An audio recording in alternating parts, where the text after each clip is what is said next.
Picture this. You wake up on a Tuesday morning expecting your alarm clock, maybe a cold cup of coffee, and the existential dread of a standard commute.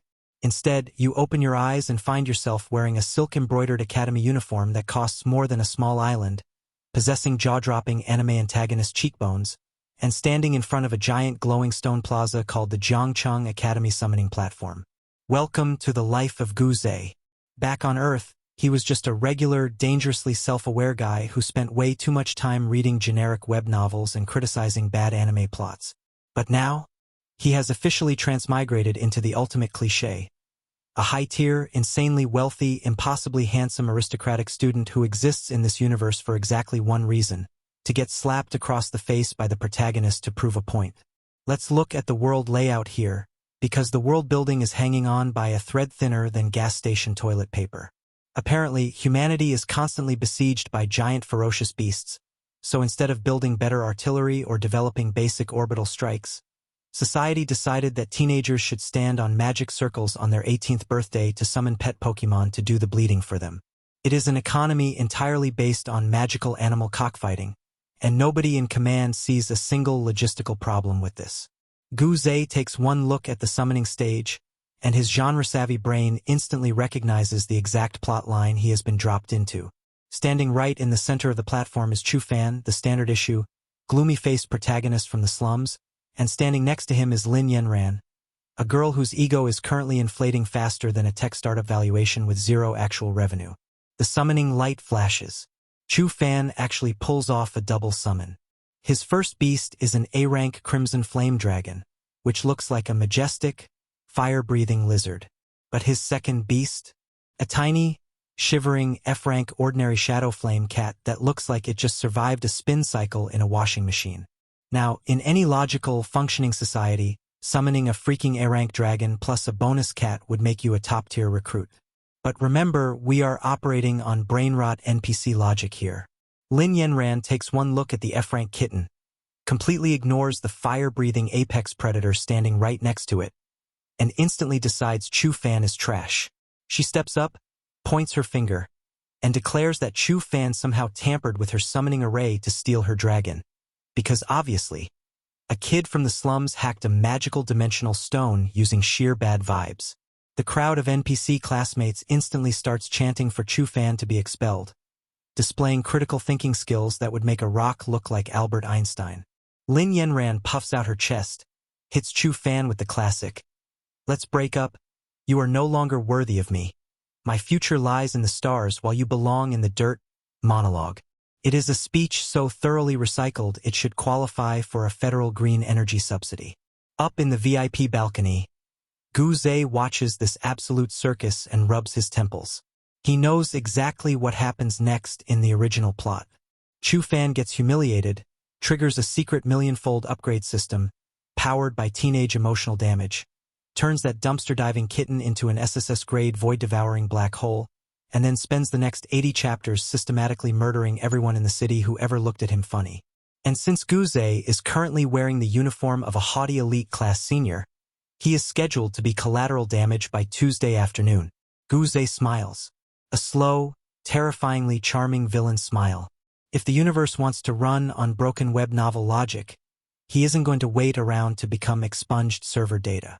He is going to speedrun this plot, strip mine the protagonist's plot armor, and take the absolute top spot for himself. Before Chu Fan's internal system can even finish dinging its introductory tutorial, Guzei casually steps over the VIP railing and lands smoothly on the platform. The crowd instantly falls dead silent, because when a guy with top-tier antagonist aesthetics and infinite generational wealth walks onto the stage, the NPCs automatically shut their mouths. Lin Yanran's eyes light up like she just saw a walking ATM. She immediately tries to strut over, flipping her hair, ready to deliver another cringe-inducing speech about how elite prodigies like her and Guzei belong together. Guzei doesn't even make eye contact. He walks right past her like she's a mildly annoying pop-up ad on a streaming site, completely deflating her main character delusion in real time. He stops directly in front of Chu Fan, who is currently clenching his fists so hard his fingernails are probably digging into his palms, the universal sign of a protagonist loading his revenge buffer. Instead of sneering or throwing an insult, Guzei looks down at the shivering F-rank shadow flame cat. He knows this little furball is actually a dormant, spatial attribute void monster capable of chewing through reality itself if fed the right resources. He also knows Chu-Fan is currently broke, publicly disgraced, and about 5 seconds away from being kicked out of the academy without a single credit to buy cat food, let alone evolution materials. Guzei reaches into his designer coat and pulls out a glowing, hyperdense spatial storage ring containing an S-grade dark attribute beast core, an item worth more than the entire net worth of Lin Yanran's family lineage 3 times over. He tosses it casually into the air, catches it, and looks at Chu-Fan with a warm, predatory corporate smile. He tells Chu-Fan that the academy is full of short-sighted fools who wouldn't recognize potential if it slapped them in the face with a brick. He says he likes the cat, appreciates unique attributes, and offers Chu-Fan an immediate, ironclad corporate sponsorship under the GU Consortium. All of Chu-Fan's training, resources, and beast evolution costs paid in full, starting right now, in exchange for signing over the secondary contract rights and operational leadership of the Shadow Flame Cat directly to Guzei's tactical division. Chu-Fan's brain completely short-circuits. His internal upgrade system, which was primed and ready to feed on societal rejection and underdog rage, suddenly stalls out like a computer trying to run a heavy update on a dial-up connection. You can't get an underdog rage buff when the richest, best-looking guy in school just publicly validated your existence, handed you a black card, and offered your cat premium healthcare. Lin Yanran screeches in the background, demanding to know why Senior Gu is wasting his time with garbage, only for Guzei to snap his fingers. 2 burly, high-tier family bodyguards instantly materialize out of the shadows and politely escort her off the stage before her vocal frequency can cause any structural damage to the architecture. Guzei looks at the notification window hovering invisibly in his own mind, because of course, Transmigrating as the elite villain comes with a destiny interception interface. By successfully disrupting the protagonist's primary trauma arc and acquiring the core operational rights to the future Void Devourer, a massive wave of pure, stolen narrative luck pours directly into his reserves. The original script had this world slated for an endless, brain-numbing loop of loud misunderstandings and repetitive face-slapping. But under Guzei's management, this universe is about to experience what happens when a genre-savvy villain runs a ruthless, highly optimized monopoly on plot armor. The interior of Guzei's custom anti-gravity limousine smelled like expensive sandalwood and old money, a stark contrast to the aroma of teenage desperation and cheap hair gel they had just left behind on the academy platform. Across from Guzei, Chu-Fan sat bolt upright on the imported Italian leather seats, clutching his F-rank Shadow Flame Cat like it was a live-hand grenade. The kid looked completely disoriented, his jaw hanging slightly slack. You could practically hear the hamster wheel spinning inside his skull as his brain desperately tried to reconcile his current reality with the standard underdog script he was supposed to be living. Let us take a moment to appreciate the sheer, unadulterated absurdity of the economy in this world. Outside the reinforced bulletproof windows, humanity was supposedly locked in a desperate, existential war for survival against apocalyptic beast hordes. Yet somehow, despite giant radioactive thunder bears supposedly leveling suburbs every other Tuesday, the city still possessed perfectly functioning luxury automotive plants, 5-star Michelin restaurants, and bespoke tailors charging 30,000 credits for silk school uniforms.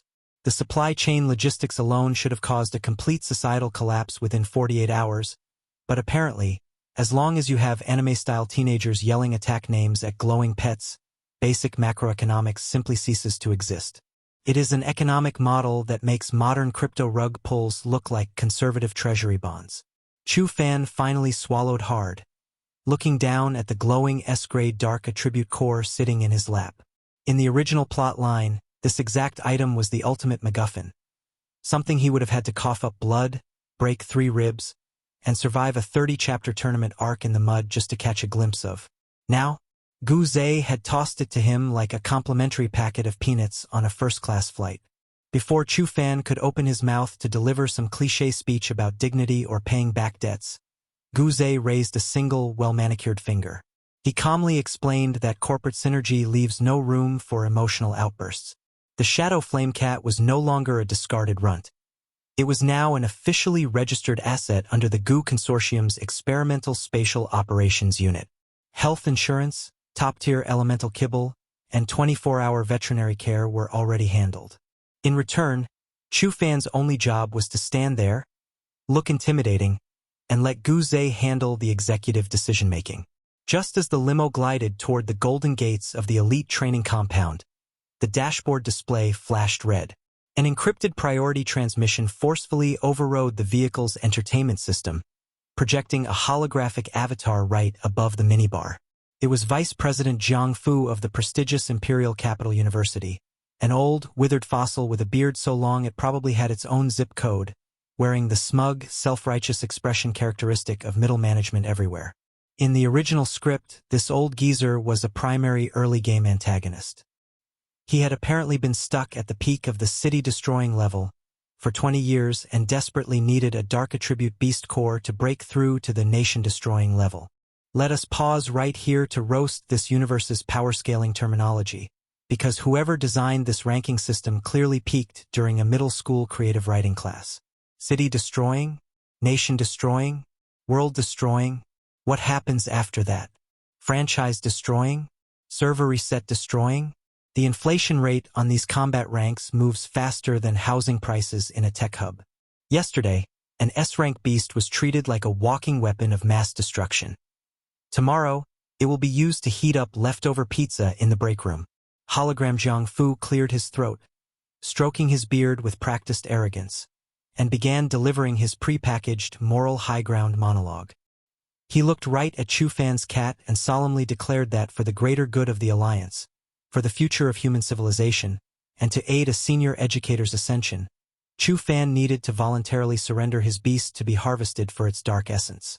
He actually used the phrase sacrificing oneself for a just cause, talking with the effortless entitlement of a landlord raising the rent by 40% because he painted the front door. In the original timeline, this interaction led to a massive, bloody street fight where Chu Fan revealed the cat's terrifying true lineage. Space shattered across 10 miles, and Vice President Jiang was turned into human confetti. But Guzei didn't have time for a 20-minute shonen battle sequence that would scratch the custom paint job on his limousine. Guzei didn't draw a weapon. He didn't summon a dragon. He simply tapped his smart lens and opened a direct line to the Alliance Financial Regulatory Commission. While Jiang was mid-sentence about the honor of sacrifice, Guzei casually began reading off the vice president's offshore bank account statements, detailing 36 shell companies, 13 instances of embezzling Academy defense funds, and an undocumented private villa purchased using grant money meant for frontline beast repellent. Why waste physical energy fighting a sweaty, overpowered boomer when you can just ruin his credit score, freeze his pension, and trigger a real-time federal audit? Jiang Fu's face drained of color faster than an influencer whose apology video just got flagged for monetization. The hologram flickered and abruptly vanished as the old man presumably sprinted to his nearest paper shredder, removing a major plot antagonist from the board with the click of a spreadsheet. Chu Fan stared at Guzei like he was looking at an alien. He had prepared his nervous system for a life-or-death struggle, but Guzei had just dispatched a top-tier city-destroying threat using basic auditing software. 10 minutes later, the limo arrived at the central plaza housing the Guardian Beast Spirit Monument, a towering, ancient monolith floating above a pool of liquid mana. According to the lore, this stone contained the lingering souls of prehistoric super beasts, and only the top 10 freshman prodigies were allowed to place their hands on it to contract a secondary spirit companion. Naturally, standing right at the front of the line, surrounded by a sycophantic entourage of background characters, was Lin Yenran. She had already managed to latch onto a new high-status benefactor from the elite class and was loudly boasting to anyone within a 5-mile radius about how her superior genetic lineage guaranteed her resonance with a top-tier fire spirit. When she placed her manicured palm against the stone, a massive pillar of red light erupted, forming the roaring image of a city-destroying level inferno beast.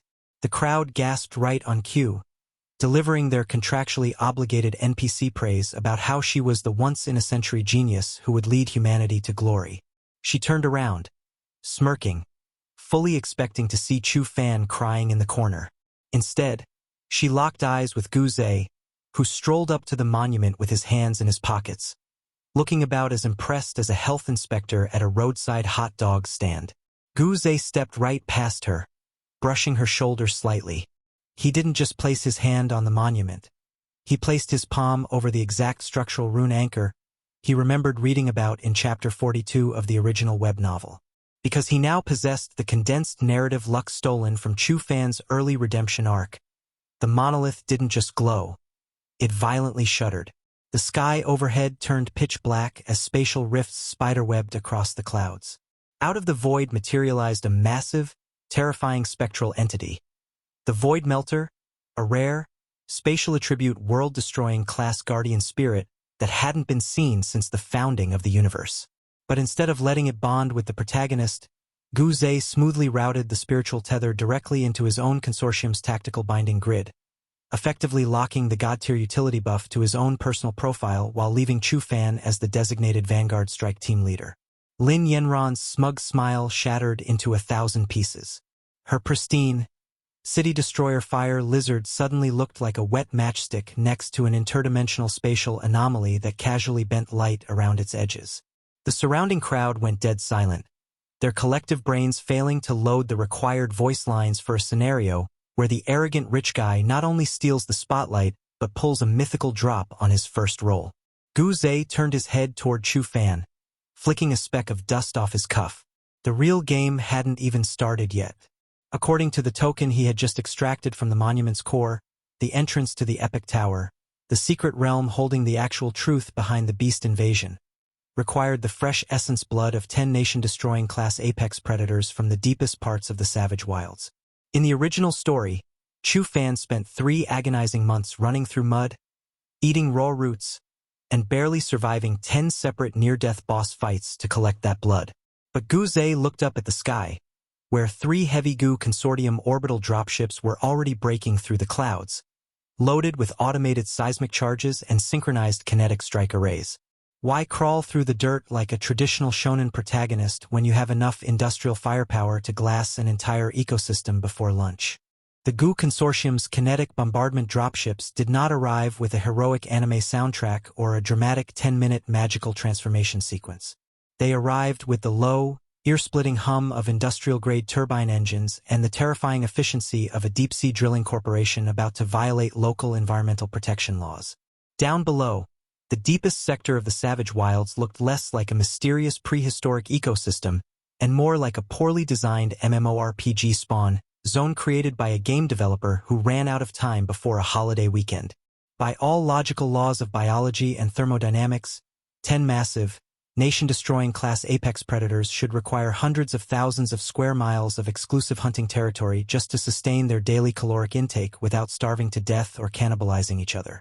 But because this universe operates strictly on convenience and compressed quest progression, all 10 giant monsters, ranging from a 6-headed demon dragon that looked like a bad Photoshop job to a thunder beast with glowing neon spikes, were hanging out in the exact same valley, sitting in a neat little circle like they were attending a group therapy session for neglected CGI assets.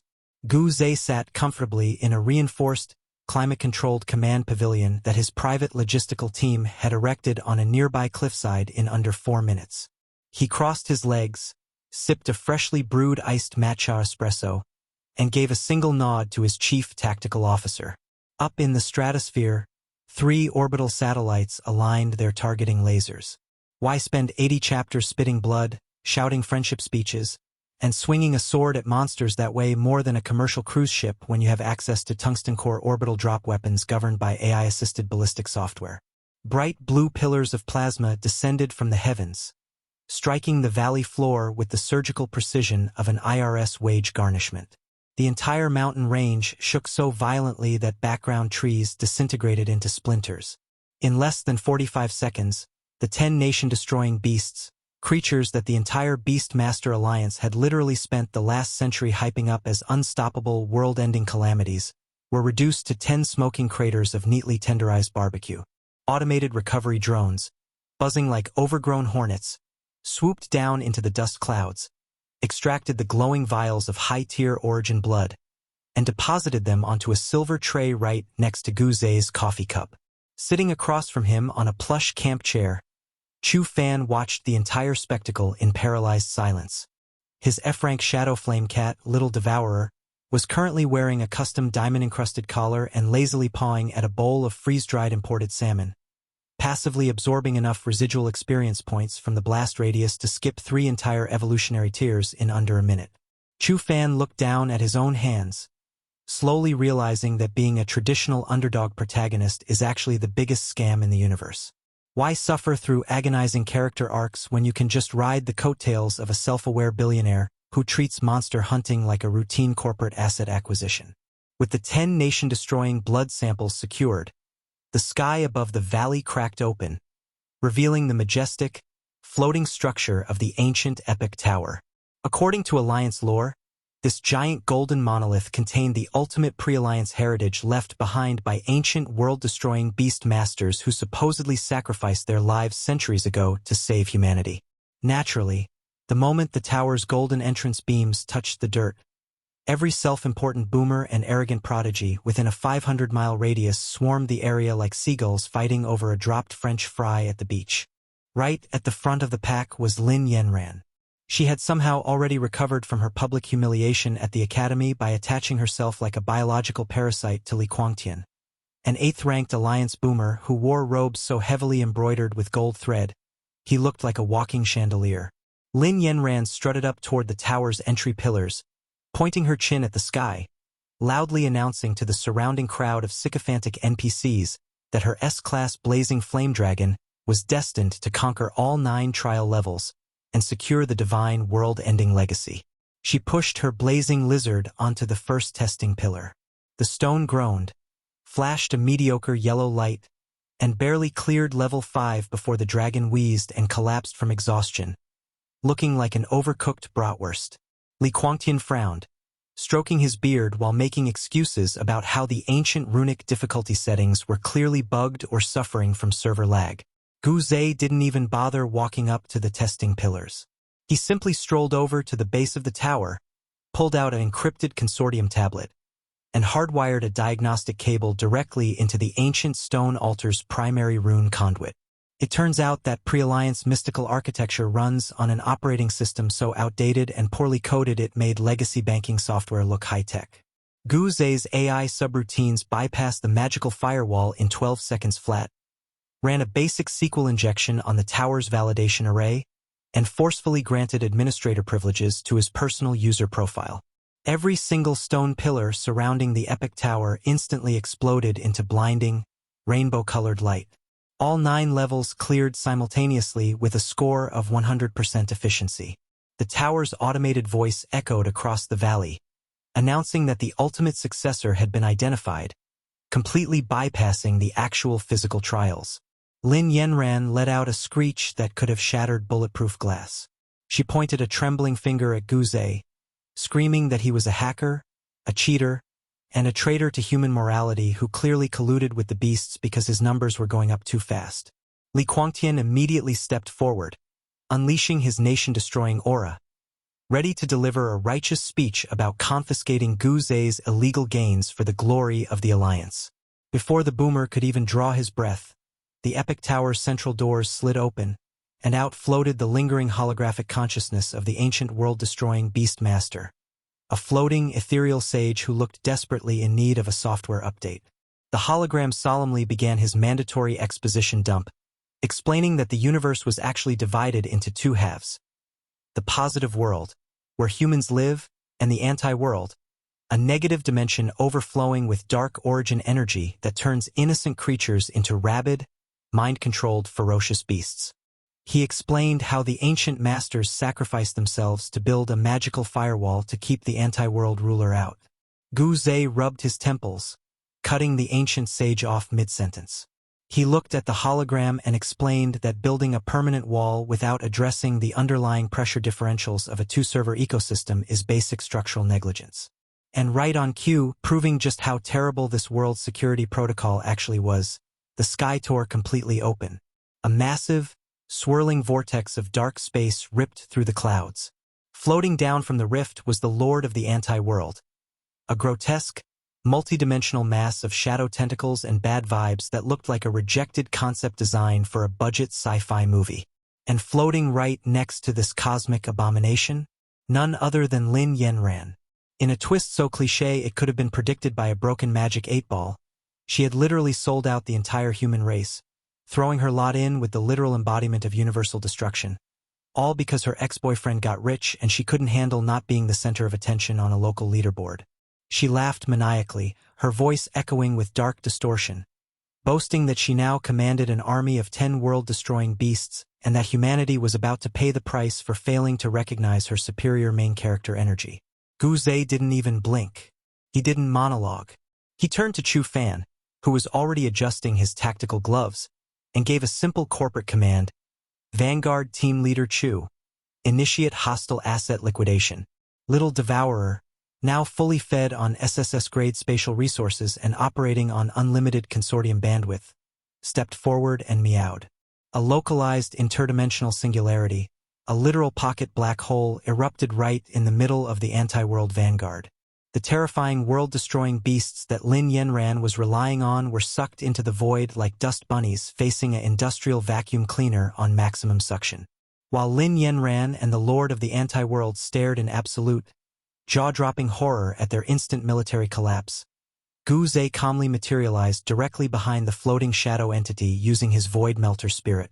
He reached his hand right into the core of the anti-world ruler and yanked out the condensed, glowing divine spark, the raw, unfiltered cosmic origin energy of the entire negative dimension.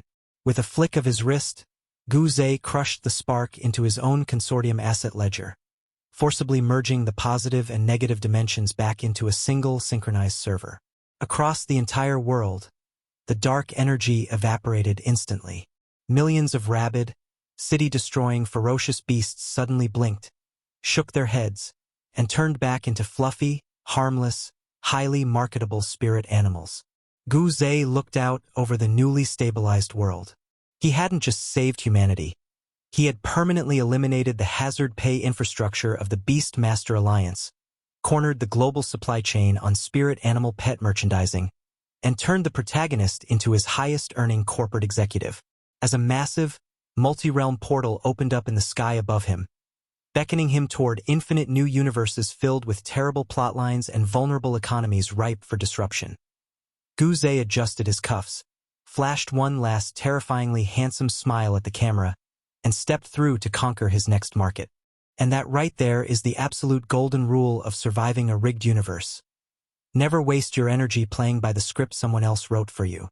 If the plot is broken, the logic is cheap, and the NPCs are out for your blood, don't just survive. Take over the writer's room, buy out the production company, and turn their tragic tragedy into your personal masterpiece. Stay sharp, keep your eyes on the board, and remember that your potential is never limited by the stats on your starting sheet. Stepping through a multi-realm portal feels remarkably like stepping out of an air-conditioned first-class lounge into the middle of a crowded, over-perfumed hotel ballroom during peak humidity. Guzei brushed a single, stray particle of interdimensional stardust off his bespoke charcoal lapel, adjusted his cufflinks, and took in his brand-new surroundings. Behind him, the beast-taming universe was already securely locked into his corporate asset portfolio. Chu Fan was happily running the experimental spatial strike division. Little Devourer was generating millions in plush toy merchandising rights, and the anti-world was officially zoned for commercial real estate. But a true corporate disruptor never rests on his laurels when there are fresh, poorly written dimensions desperately crying out for market optimization. Let us examine the absolute, mind-boggling absurdity of the universe Guzei had just transmigrated into. If the last world was a masterclass in questionable monster-taming logistics, this world was the undisputed heavyweight champion of psychological trauma and financial illiteracy, the classic urban cultivation and war god son-in-law universe. Guzei caught his reflection in a towering ice sculpture of a swan. Once again, the dimensional algorithm had blessed him with top-tier antagonist aesthetics, sharp jawline, tailored three-piece Italian suit, and the effortless, arrogant aura of a multi-billionaire conglomerate heir. He checked his internal status briefing. He was currently inhabiting the body of young Master Gu, the sole heir to the city's most ruthless venture capital syndicate. And right now, he was standing at the grand anniversary banquet of the mid-tier Su family, surrounded by hundreds of sycophantic socialites drinking cheap, sparkling wine, and gossiping at decibel levels that violated local occupational safety laws. Sitting at the corner table, completely isolated from the glittering high society crowd, was a man wearing a faded, threadbare tracksuit that looked like it had been cleaned with a belt sander. He was calmly peeling an apple with a rusty pocket knife while his mother-in-law stood over him, screeching about what a useless, grain-wasting parasite he was. This man was Yi Fan. To the uneducated NPCs in the ballroom, he was just the despised, live-in trash son-in-law who scrubbed floors and washed dishes. But Guzei's genre-savvy brain instantly identified the staggering, suffocating density of plot armor radiating off the man's tracksuit. This wasn't just a poor husband. This was the legendary Dragon King, the supreme war god of the Azura mercenary temple, and a master of ancient Chinese medicine capable of snatching souls back from the Grim Reaper using 3 silver sewing needles. Let us pause for a moment to roast the sheer, incomprehensible mental gymnastics required to operate as an urban war god. Here you have an apex military commander who supposedly controls 500,000 hardened combat veterans, holds a titanium black card linked directly to global oil reserves, and can vaporize a armored personnel carrier with a casual wave of his pinky finger. Yet, instead of living in a penthouse or funding global medical research, his favorite weekend hobby is mopping kitchen floors for a family that pays him in verbal abuse and leftover soup. Why? Because the Dragon King genre is entirely fueled by an extreme, masochistic addiction to delayed gratification. The man literally spends 5 years letting his mother-in-law call him a stray dog just so he can experience the 30-second dopamine rush of snapping his fingers at a family dinner, having 10,000 heavily armed mercenaries smash through the windows, and watching the room gasp in shock. It is an emotional economy run entirely on artificial drama and property damage. According to the original script, this banquet was supposed to be Yi Fan's grand coming-out party. In about 3 minutes, the original young Master Gu was scheduled to strut over to the table, present Yi Fan's gorgeous, emotionally exhausted wife, Su Qingxue, with a 50-carat diamond necklace, openly mock the tracksuit-wearing husband, and try to force her into signing a predatory merger. Right on cue, Yi Fan would stand up, flash his trademark crooked, cold sneer of 45 degrees, break 3 of Guzei's ribs with a single slap, and have his elite generals buy out the Gu consortium for $1 just to prove a point. Guzei took a calm sip from a passing waiter's champagne tray. If the universe expected him to play the role of the loud, brain-dead young master walking straight into a physical face slap, it was sorely mistaken. Why engage in ancient martial arts fisticuffs when you have access to clean corporate liquidity and basic international tax law? He straightened his tie, bypassed the dessert table, and glided smoothly toward the corner table. Su Qingxue saw him approaching and immediately stiffened, her face pale. Her family cosmetics firm was currently 3 hours away from total insolvency due to a broken supply chain, and she fully expected the notorious young Master Gu to offer a humiliating, indecent proposal in exchange for a bridge loan. Across from her, Yi Fan stopped peeling his apple. His shoulders shifted, his aura subtly spiked, and his lips twitched upward into that classic, arrogant Dragon King sneer. His internal narrative engine was revving up. He was practically begging Guzei to say something insulting about his shoes so he could justify putting him through a drywall partition. Guzei didn't look at the shoes. He didn't pull out a diamond necklace. Instead, he smoothly extracted a sleek, leather-bound 70-page document from his inner coat pocket and placed it gently on the linen tablecloth right beside Yi Fan's half-peeled apple. He looked at Su Qingxue with a warm, professional, entirely non-predatory smile. He stated clearly and loudly, ensuring the surrounding investors could hear every word, that the Gu Consortium's analytical division had just completed a thorough due diligence review of her organic skincare patents. He praised her exceptional laboratory metrics, commended her resilience under market volatility, and officially offered her a series of funding package.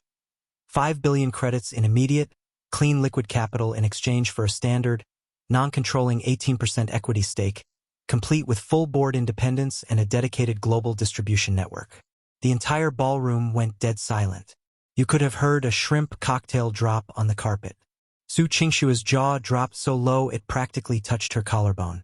Her screeching mother frozen mid-sentence, looking like a buffering video stream. But the absolute best reaction belonged to Yi Fan. The legendary Dragon King's crooked 45-degree sneer got permanently stuck on his face, rapidly morphing into an expression of sheer, existential panic. You see, Yi Fan had parked 30 blacked-out tactical armored SUVs outside the hotel. He had 3 two-star generals sitting in the lobby waiting for his secret signal flare to burst through the double doors, throw 2 suitcases of untraceable gold bullion onto the floor, and announce a $50 billion bailout to humiliate everyone who ever doubted him. But Guzei had just legally resolved Su Qingshue's entire corporate debt crisis using standard, SEC-compliant venture capital, standard dilution terms, and zero broken furniture. How do you trigger an epic, room-shocking face-slap reveal when the wealthy antagonist just acted like a rational, supportive angel investor who values innovative supply chain management? Yi Fan's eye twitched violently. He tried desperately to force the plot back into its familiar, violent groove. He slammed his hand onto the table, sending a subtle, destructive pulse of martial arts chi through the wood, and glared at Guzei, his voice dripping with forced icy intimidation. He declared that his wife didn't need filthy corporate charity from a corrupt conglomerate, boasting that a single phone call from him could summon wealth that would make the Gu family look like street beggars. Guzei didn't flinch at the cracked table. He simply smiled, tapped his rimless glasses, and synced his terminal directly to the ballroom's massive 8K presentation screen above the stage. He didn't display a martial arts technique or a weapon. He displayed an active, real-time tracking dashboard from the International Financial Crimes Enforcement Network. He turned to Yi Fan and spoke in the calm, measured tone of a senior compliance officer explaining regulatory realities to a defiant intern. He politely noted that wiring $50 billion of unregistered, foreign-sourced mercenary funds into a domestic retail account without filing a Form 8300, declaring offshore corporate holdings, or paying standard border import tariffs isn't a romantic gesture. It is a federal Class A felony of international money laundering and tax evasion.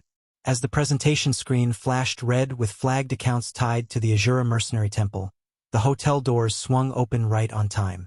But it wasn't Yi Fan's heavily armed generals who marched through. It was a 12-person audit team from the Federal Revenue Service, flanked by 4 polite but heavily armed corporate marshals carrying asset-freezing warrants. Guzei picked up his glass of sparkling water and offered a gentle, sympathetic toast to the frozen war god.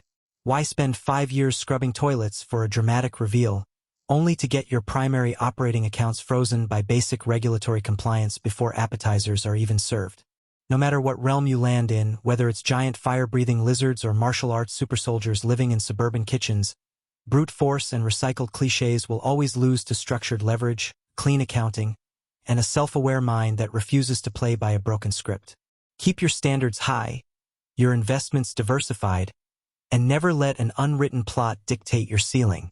Now, if you have ever spent more than 15 minutes studying the behavioral psychology of a standard-issue urban war god, you know one fundamental truth. A Dragon King's ego is completely immune to logic, legal statutes, and federal financial regulation. You can freeze his offshore accounts, you can seize his unmanifested gold bullion, and you can surround him with a dozen federal tax auditors, but his smooth, genre-bound brain will simply interpret standard criminal compliance as a personal mortal insult that requires a dramatic, room-clearing counterattack. Standing there in his threadbare tracksuit with his frozen 45-degree sneer, Yi Fan realized his $50 billion military bailout had just been reduced to a pending IRS investigation. But did he reflect on his questionable financial habits? Absolutely not. His eyes suddenly narrowed, emitting a sharp, metallic glint, and he instantly shifted gears to his secondary, highly lethal plot armor identity. The divine ghost hand medical sage of the ancient mountaintop pavilion. Right on cue, because the universe's narrative engine was working overtime to save its protagonist from total irrelevance. A massive, theatrical commotion broke out near the seafood buffet table.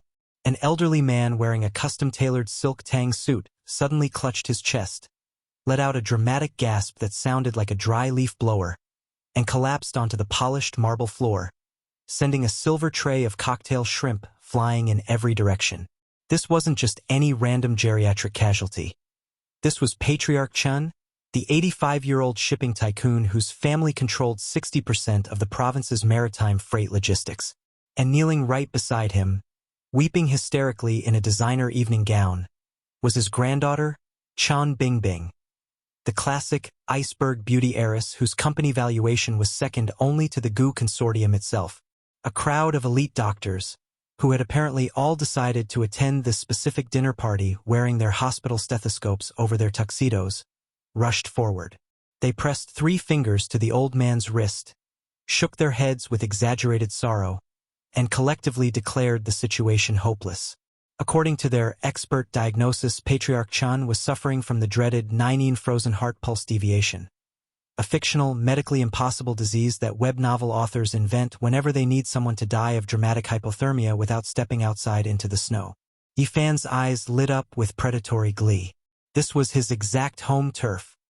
He shoved his half-peeled apple into his pocket, stepped over the velvet rope, and pushed aside a board-certified cardiologist with the effortless disdain of a man who considers medical school a waste of 4 years. He reached behind his back and produced a worn leather roll containing 12 tarnished, unsanitized silver sewing needles.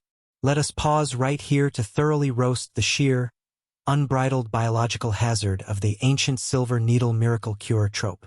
We live in an era of sterile surgical fields, robotic endoscopy, targeted immunotherapy, and advanced artificial defibrillators. Yet, according to urban cultivation mythology, any terminal organ failure, genetic mutation, or acute cardiac arrest can be instantly cured if a sweaty guy in a tracksuit pokes you 3 times in the ribcage with a dirty piece of silverware while whispering ancient poetry. It is a medical methodology that makes medieval bloodletting look like Johns Hopkins oncology. Yifan raised his lead needle, preparing to slam it directly into the dying billionaire's sternum to force a miracle awakening that would make Chan Bingbing fall deeply in love with him on the spot. Before the tip of that unsterilized needle could even graze Patriarch Chen's silk shirt, a heavy, polished Oxford shoe stepped firmly onto the trailing end of Yifan's tracksuit trousers, locking him in place. Guzei stood there, holding a fresh glass of sparkling water in one hand and an encrypted consortium medical terminal in the other. He didn't raise his voice, nor did he challenge Yifan to a contest of internal qi. Instead, he simply snapped his fingers twice. From the service elevator behind the banquet stage, a 6-person private emergency response team from the Gu Consortium's biotech division marched into the ballroom. They weren't wearing ancient robes. They were wearing sanitized scrubs, carrying a portable ECMO machine, a military-grade automated external defibrillator, and a refrigerated case of targeted subcellular clot-busting biologics. While 2 trauma specialists efficiently secured the Patriarch's airway and established an intravenous line within 15 seconds, Guzei looked down at Yifan's raised silver needle. With the calm, devastating articulation of a corporate risk management director, Guzei projected the state health code and civil liability statutes directly onto the ballroom screen. He pointed out to the entire room and, more importantly, to the terrified heiress Chen Bingbing, that allowing an unlicensed, uninsured stranger to perform invasive subcutaneous punctures on an 85-year-old man using unsterilized metals that just spent 3 hours inside a sweaty pocket was an ancient medicine. It was aggravated battery, severe sepsis risk, and guaranteed wrongful death litigation. Chan Bingbing took one look at Yifan's dirty fingernails and rusty needles, then looked at Guzei's pristine, board-certified ICU specialists who had already stabilized her grandfather's blood oxygen levels using actual science. Her iceberg demeanor melted into pure, rational relief. She immediately ordered the hotel security detail to form a human wall around Yifan, threatening him with a multi-million-dollar restraining order if his unhygienic sewing equipment came within 20 feet of her family ever again. The Dragon King's jaw locked so tight his molars practically squeaked.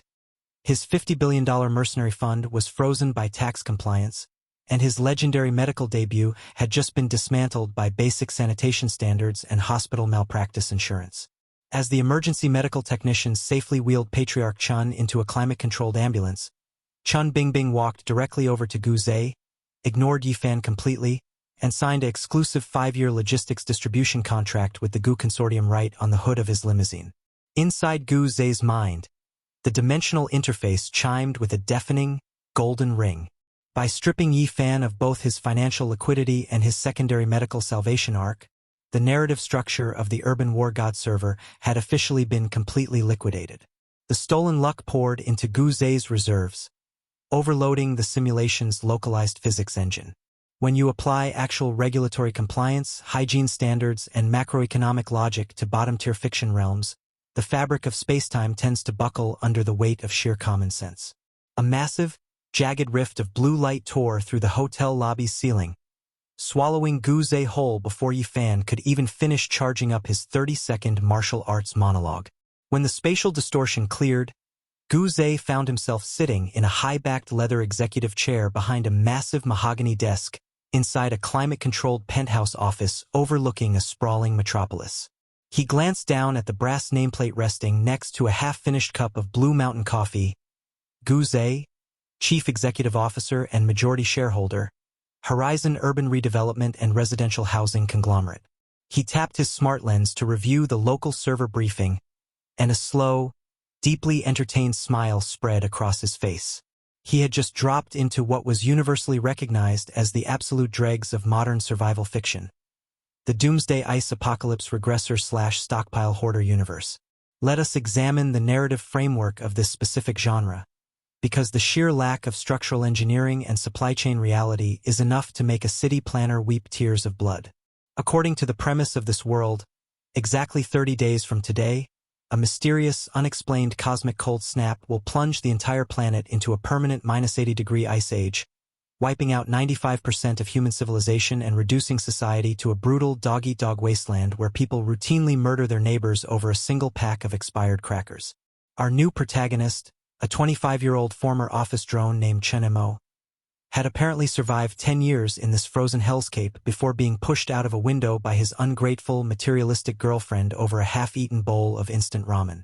But instead of dying, his soul had magically regressed back in time precisely 1 month before the freeze, waking up inside his cramped, 14th-floor suburban rental apartment with a working knowledge of the future and a magical, infinite subspace storage ring anchored to his left thumb. Now, how does a standard, logic-impaired regressor protagonist spend his 30-day countdown? Does he purchase a decommissioned missile silo in the Midwest? Does he invest in geothermal deep earth drilling or relocate to an equatorial thermal zone? No, that would make sense. Instead, Chun Mo decides to stay right inside his standard issue, uninsulated 14-story residential high-rise building located in the middle of a major urban population density center. His grand master plan involves taking out 40 different high-interest payday loans, maxing out 12 fraudulent credit cards, and spending 10 million credits ordering 500,000 self-heating hot pots, 3 tons of frozen pork belly, and installing 50-inch thick, bank vault titanium blast doors directly onto his drywall apartment frame. Guzei opened the active property management dashboard on his desk computer. Sure enough, flagged right at the top of the queue were 12 structural renovation permits and 75 automated delivery truck authorization slips filed by the tenant of Unit 1404, Mr. Chan Mo. Guzei leaned back in his leather chair, spinning a designer pen between his fingers. The protagonist was currently 3 blocks away, sweating through his shirt at a local loan shark's office, attempting to leverage his non-existent credit score to purchase 200 industrial diesel generators to stack inside a standard residential living room that didn't even have proper carbon monoxide ventilation. If Chun Mo thought he was going to quietly build a heavily armed, infinite pork belly survival fortress inside a residential high-rise owned and managed by the Gu conglomerate without paying commercial zoning fees, structural reinforcement taxes, or handling his fire safety compliance permits, he was about to receive a masterclass in aggressive real estate law. Want 3 tailored titles, 3 Flow AI thumbnail prompts, anime/manga style, description, tags, and upload tips? Let us take a moment to look at the structural engineering blueprints of a standard urban high-rise building, because whoever writes Doomsday Regressor fiction clearly skipped basic high school physics.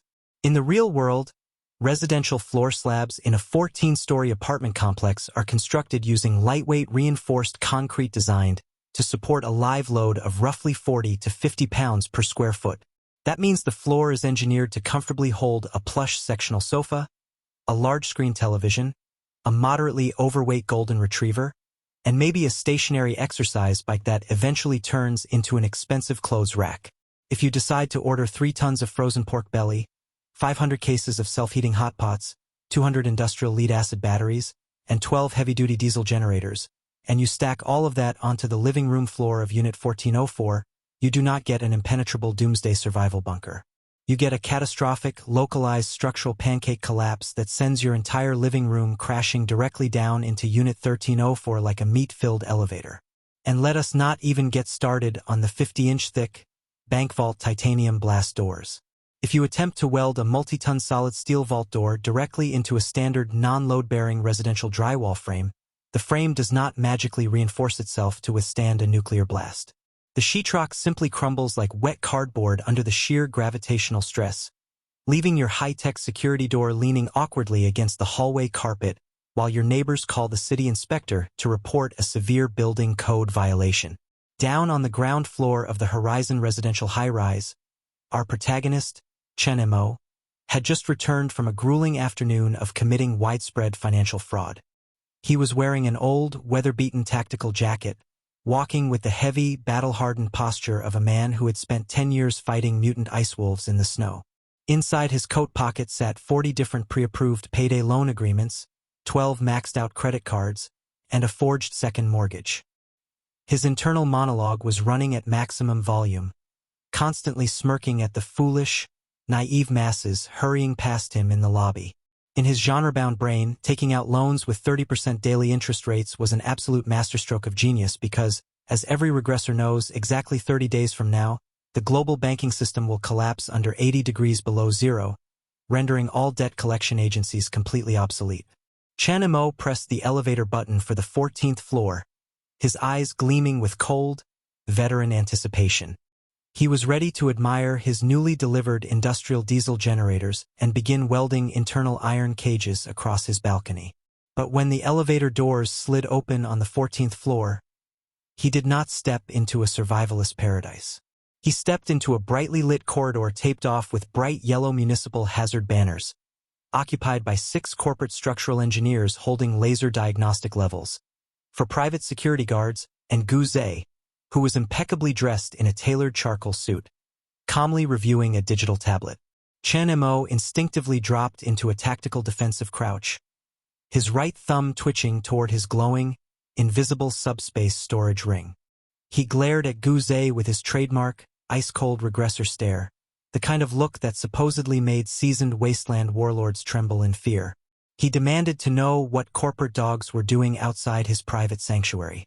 Guzei didn't summon an ice weapon, nor did he threaten to throw Chen Mo out of a window. Instead, he smoothly turned his tablet around and presented Chen Mo with an immediate, court-ordered emergency eviction notice accompanied by a class for structural condemnation warrant. Guzei spoke with the calm, measured articulation of a senior property manager dealing with a severely problematic tenant. He politely explained that running 200 industrial diesel engines inside an unventilated residential living room without an industrial-grade masonry exhaust chimney is not a survival strategy. It is building a self-contained carbon monoxide gas chamber that will asphyxiate everyone on the floor within 15 minutes of ignition. Furthermore, Guzei noted that the structural load profile of Unit 1404 had exceeded the building's safe engineering tolerance by 300%. Causing microfractures in the primary support pillars of the 13th floor. Chen Mo sneered, his veteran survivalist ego completely dismissing the legal jargon. He puffed out his chest and declared that property laws were meaningless paper, boasting that the Horizon conglomerate was a corrupt capitalist relic that wouldn't survive the coming storm. He reached for his pocket, fully intending to draw a tactical combat knife to teach this arrogant CEO a lesson in apocalyptic survival. Before his hand even touched the hilt, Guzei tapped a secondary icon on his tablet, bringing up the financial ledger of Horizon's private banking subsidiary. He looked Chen Mo right in the eye and delivered the ultimate regulatory reality check. He explained that because Chen Mo had used fraudulent collateral and falsified proof of income to secure 40 subprime payday loans from lending entities that were wholly owned subsidiaries of the Horizon conglomerate, his accounts had been flagged for immediate asset freeze and liquidation under federal anti-fraud statutes. Chen Mo's cold, veteran smirk faltered slightly, but his confidence remained intact. Why care about frozen bank accounts or evicted apartments when you possess a magical, infinite subspace storage ring? He immediately abandoned his apartment, spun on his heel, and sprinted down the stairwell toward the basement loading bay. His master plan was simple. He would just use his magical ring to sweep up the 300 tons of self-heating rations, winter parkas, and fuel drums. Sitting on the delivery dock, vanish into the nearby mountain forests, and live like a king while the rest of the city froze. He burst through the heavy double doors of the subterranean loading bay, panting heavily, holding his left hand out ready to activate his dimensional absorption cheat code. The loading bay was completely, spotlessly empty. There wasn't a single grain of rice, a single drop of diesel fuel, or a single box of hot pots in sight. The only thing sitting in the middle of the concrete floor was a lone corporate logistics manager holding a clipboard and sipping a hot latte. Chun Mo's brain stalled out like a lawnmower hitting a cinder block. He grabbed the manager by the collar, demanding to know where his 3 million credits worth of emergency supplies had gone. The manager politely adjusted his glasses and pointed to a standard corporate easement notification posted on the wall. He explained that under municipal fire safety codes and Horizon's standard residential lease agreement, any bulk delivery of hazardous flammable liquids, perishable meats, and unpermitted commercial cargo delivered to a residential loading zone without a hazardous materials handling permit is immediately impounded by property management for public safety. Guzei stepped out of the service elevator behind Chun Mo, hands resting comfortably in his pockets. He casually mentioned that Chun Mo's impounded supplies had already been loaded onto corporate freight trains and permanently rerouted to Horizon Conglomerate's subterranean geothermal deep earth complex, a 20-story, self-sustaining corporate fallout shelter located 500 feet below the mountain bedrock. Unlike Unit 1404, Guzei's corporate facility possessed independent nuclear-powered hydroturbines, automated hydroponic agricultural bays, reinforced 5-foot-thick steel blast doors engineered by actual military contractors, and a full corporate security detail that gets paid in fresh produce and guaranteed climate-controlled living quarters. Chun Mo fell to his knees on the concrete floor, staring at his glowing subspace ring. His 10 years of brutal wasteland survival memories, his dramatic emotional regression arc, and his 30-day countdown had just been completely liquidated by basic building codes, fire safety violations, and corporate supply chain management. You simply cannot become a doomsday hoarder kingpin when your corporate landlord impounds your deliveries for violating residential zoning laws 30 days before the Ice Age even arrives. The localized simulation of the Doomsday Regressor universe groaned, its structural logic collapsing even faster than Unit 1404's drywall doorframe. The stolen narrative luck poured into Guzei's reserves, splitting the air open into a brilliant, swirling vortex of spatial energy that pulled him away from the frozen parking garage and deposited him straight into his next corporate acquisition. When Guzei opened his eyes, the air smelled like stagnant ozone, old mold, and copper. The ambient lighting was dim, flickering violently with the sickly green hum of dying fluorescent tubes. He was no longer wearing his charcoal business suit. He was dressed in a crisp, spotless white medical coat, sitting behind a rusted metal desk inside a decaying, windowless school infirmary. On the peeling plaster wall directly opposite his desk, written in what appeared to be dark, dried blood, was a list of rules. Rule 1.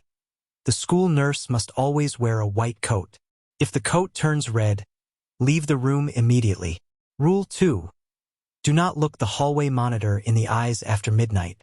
He only responds to student ID cards. Rule 3. If a student asks for aspirin, give them the blue pill. Never, under any circumstances, open the locked cabinet beneath the sink. Guzei smiled, tapping his rimless glasses as his terminal synced with the local dimensions server architecture. Welcome to the absolute peak of psychological internet horror, the supernatural infinite flow/rules-based horror death game universe. In this realm, everyday civilians are violently dragged into supernatural, closed-room death matches run by sadistic, ghostly entities where survival depends entirely on following arbitrary, cryptically written survival rules without making a single mistake. Right outside the infirmary door, a group of 5 terrified college students, led by a brooding, hyper-observant protagonist named Lin Zhou, were currently huddling in the dark corridor, crying, whispering theories about hidden ghost lore, and preparing to sacrifice one of their side characters just to figure out what happens if you knock on the infirmary door 3 times instead of 2. Guzei reached into his pocket, pulled out a thick stack of official hospital accreditation forms, and adjusted his stethoscope. If these supernatural entities thought they could run a lethal, unmonitored medical facility inside an educational institution without maintaining clean sanitization records, adhering to basic occupational health and safety standards, or possessing valid medical board certifications, they were about to face a regulatory audit so aggressive it would exorcise them straight back to the afterlife. If you have ever spent more than 10 minutes reading through the dark, brooding corridors of an infinite flow horror novel, you already know the fundamental law of the genre. Every single ghost, ghoul, and eldritch abomination apparently possesses a deep, burning passion for amateur tabletop game design. Instead of simply acting like normal, self-respecting paranormal predators and eliminating their victims on sight, these supernatural entities insist on constructing convoluted, multi-stage escape rooms complete with cryptic clues, arbitrary time limits, and poorly spelled survival rules scribbled on the drywall. Outside the flickering, green-lit door of the school infirmary, our new protagonist, Lin Zhou, was currently leaning against some peeling wallpaper, sweating profusely while his brain worked at 3,000 revolutions per minute. To the naked eye, Lin Zhou looked like a college student suffering from severe sleep deprivation, but in the narrative economy of a rules-based horror universe, he was a tactical genius with an IQ bordering on clairvoyance. While the 4 disposable side characters huddling behind him were sobbing and questioning their life choices, Lin Zhou was busy analyzing the acoustic resonance of the building's air ducts, convinced that the exact number of squeaks emanating from the rusty ventilation fan held the mathematical key to surviving the next 10 minutes.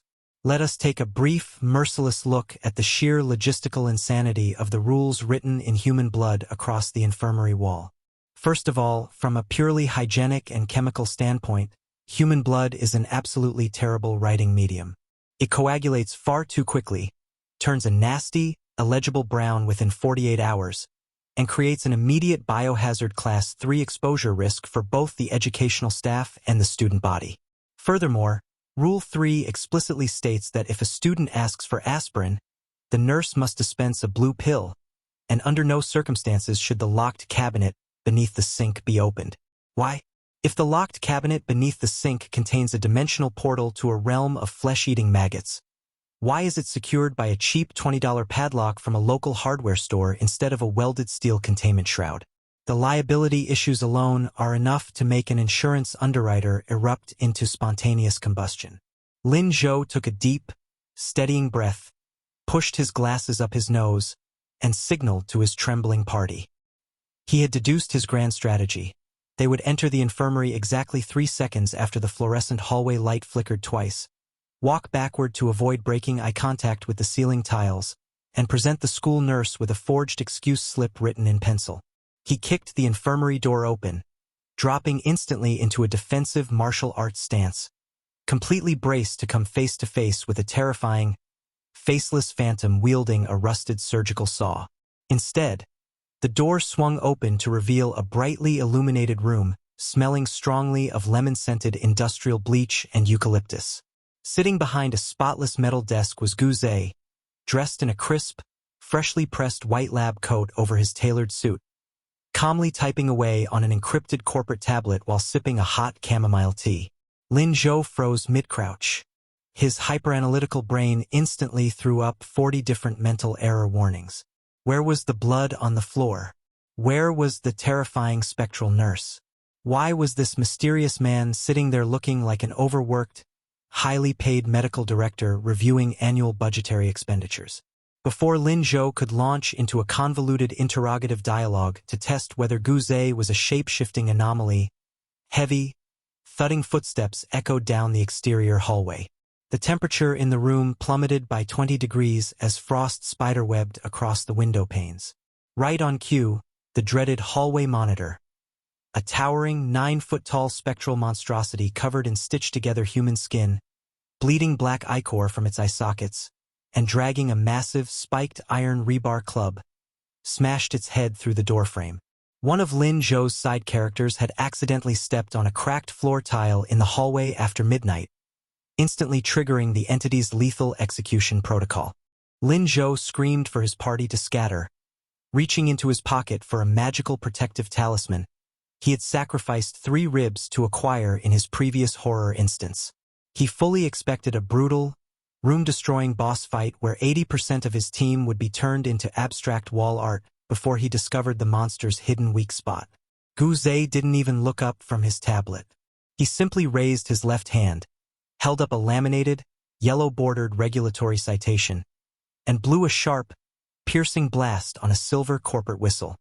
He looked right at the 9-foot-tall hallway monitor and spoke with the cold, unyielding authority of a federal workplace safety inspector. He calmly pointed out that dragging a 40-pound piece of unsanitized, corroded structural rebar across vinyl school flooring without protective rubber floor guards was a direct violation of municipal property preservation codes. Furthermore, Guzei noted that the entity was operating after midnight without a documented overtime authorization voucher, wearing personal protective equipment made of untreated, highly flammable organic skin, and leaking toxic, uncontained biohazardous fluids onto a public thoroughfare. The hallway monitor paused mid-swing. Its massive, spiked club hovered an inch above Lin Zhou's head. For the first time in the recorded history of the infinite flow dimension, an eldritch executioner looked genuinely confused. It blinked its bleeding eyes, stared at the yellow citation hovering in Guzei's hand, and let out a low, uncertain rumble that sounded remarkably like an employee realizing his union representative had just walked into the room. Up in the hidden, multidimensional architecture above the infirmary, the system, the omnipotent, godlike AI engine that orchestrates the lethal horror games, realized its carefully constructed survival atmosphere was being dismantled by basic occupational health and safety regulations. A massive, blood-red holographic window flashed directly in front of Guzei's face, emitting a terrifying siren. Warning: Contestant Guzei is violating the narrative integrity of the death game. Immediate soul obliteration protocol initiated. Guzei took a calm sip of his chamomile tea, smiled his trademark, terrifyingly handsome corporate smile, and plugged a hardwired consortium diagnostic bypass directly into the blood-red alert window. He didn't fight the AI with magic or psychic willpower. He simply executed a hostile corporate restructuring of the system's core revenue model. He projected the death game's operational analytics directly onto the infirmary wall, turning to address the invisible mastermind. He explained that murdering 90% of human contestants just to harvest a fleeting, temporary spike of psychological fear energy was an inefficient, bottom-tier business model suffering from horrific customer churn rates. With a few rapid taps on his terminal, Guzei permanently recoded the infinite flow dimension. Instead of a lethal deathmatch, he converted the entire supernatural realm into Horizon Global Escape and Corporate Team-Building Adventures Incorporated. Why kill your participants when you can charge Fortune 500 companies $10,000 per head to send their middle management teams through interactive, non-lethal ghost houses to build corporate synergy?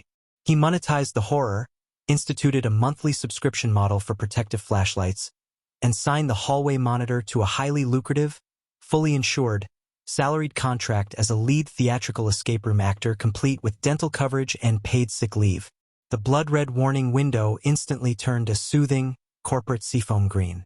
The omnipotent horror system, faced with a 300% projected increase in clean, sustainable operational revenue without the constant administrative hassle of disposing of physical corpses, happily accepted the merger and handed Guzei absolute executive control of the server. Lin Zhou slowly lowered his martial arts stance, his jaw hanging open so wide it practically unhinged. He had spent 3 years battling nightmares, losing friends, and decoding impossible riddles just to survive from one day to the next. And Guzei had just turned his existential nightmare into a corporate franchise retreat with a 401k matching plan in under 6 minutes. As the infirmary lights stabilized and the ghost nurse walked in carrying a tray of freshly baked corporate complimentary pastries instead of rusted surgical tools, Guzei's dimensional wrist terminal suddenly began vibrating with a violent, unprecedented intensity. A brand new, flashing golden notification popped up on his display, but this time, it wasn't a standard world transfer request. It was an absolute priority, server-wide distress call originating from a dimension so chaotic, so thoroughly saturated with incomprehensible narrative logic, that even Guzei's automated legal algorithms were returning syntax errors. He read the destination briefing aloud. his well-manicured eyebrows shooting straight up into his hairline. He was being forcibly drafted into the Magical Girl Academy Idol and high school romance drama universe, but due to a catastrophic administrative bug in the transmigration queue, he wasn't dropping in as the wealthy school executive or the brooding male lead. He was dropping in as Mr. Fluffington, a glowing, pink-furred, 6-inch-tall talking animal mascot whose legal corporate responsibility was to live inside a teenage girl's backpack, teach 5 highly emotional high school sophomores how to defeat evil space witches using the power of friendship, and somehow manage their music copyright royalties without thumbs. Guzei stared at his reflection in the tablet, imagined himself wearing a tiny pink bow tied around a furry neck, and let out a sharp, genuine laugh that echoed through the newly sanitized infirmary. He grabbed his briefcase, adjusted his lab coat, and stepped straight into the swirling pink portal. If the universe thought trapping him inside the body of a magical plush toy would stop him from running a ruthless, highly optimized corporate monopoly on the forces of evil, it was about to learn a terrifying lesson in small business labor unionization. Alright, we are pausing Guzei's life crisis right there before he gets permanently zipped inside a high schooler's pink backpack. If you guys enjoyed watching these overhyped, brain-dead web novel tropes get an absolute reality check, smash that like button right now. And make sure you hit subscribe. Seriously, do not skip subscribing. You don't want to wake up tomorrow morning possessing the plot armor of a broke side character, eating cold ramen on the floor. Head down into the comments right now and tell me, what is the absolute dumbest, most cringe anime logic or web novel cliché you have ever seen? Drop it down below so we can drag it through the dirt in the next video. Oh, and one last huge favor before you click off. I literally just made an official Instagram account for the channel like 20 hours ago. Ha ha ha. Right now, my follower count looks sadder and emptier than that Doomsday guy's looted basement. Do not let me sit there looking like a lonely bot account. Click the link in the description, go drop a follow on Instagram right now, and let's build this community up together. Thank you guys so much for watching. Stay sharp, don't stack 3 tons of raw meat in your living room, and I will see you in the next video. Peace out.